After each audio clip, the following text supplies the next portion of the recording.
Изгради доверие, докато другите още рекламират. Знам колко трудно е да се бориш всеки ден за нови клиенти. Даваш всичко от себе си и пак не винаги виждаш резултатите. Но истината е проста. Хората не избират най-ефтиния. Избират този, на когото вярват. А доверието идва от едно нещо – отзивите. Всеки положителен коментар е безплатна реклама. Всяка звезда е сигнал, която казва: тук може да ми се има доверие. Искаш доказателство? Ето го. Предното видео го показах за услуга, сега ще го покажа за продукт с един от моите акаунти в eBay. Нека споделя екрана си. Така, вече съм логнат в моя акаунт в eBay.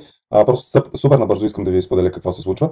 В момента говорим за продукт, защото тук в eBay се продават продукти, не се продават услуги, но той също дали ще предлагате продукт или ще предлагате услуга, защото аз имам 1701 положителни отзиви и тук всичко, ако скромно надолу, това всичко е само положителни отзиви, които са оставени от клиентите. Аз за този продукт въобще нямам нужда да го рекламирам, защото хората говорят за него. И както казах, хората вярват на хора, колкото и рекламите си пускам да си фантазирам пили не неща за най-великия продукт, просто няма смисъл, защото хората имат доверие на хората. И така че и този продукт смисъл такъв, че китайците го предлагат на половин цена, наистина така на половин цена, но аз имам доста повече продажби от тях, защото, както казах, те имат доста по-малко отзиви, примерно 70, 75, 80, някои имат и 90, но няма значение. Аз вече съм изградил доверие в хората и те решават кой продукт да купят.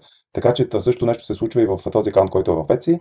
Ето, показвам набързо сега пак с всичките положителни отзиви, защото това е супер важно и всеки положителен коментар е безплатна реклама. Така че няма нужда да си давате парите за реклама. Първо изградете доверие и след това, когато изградите доверие, вече може да скалирате вашия бизнес с реклами. Надявам се това да ви е било полезно. В следващото видео ще покажа как можеш да събереш поне 100 положителни отзива за твоят бизнес само за 30 дни и да се позиционираш на първа страница в Google, без да харчиш пари за реклама. Бизнеси с добра репутация не търсят клиенти. Клиентите ги търсят тях. Изгради доверие, докато другите още рекламират. Защото хората вярват на хора, не на реклами.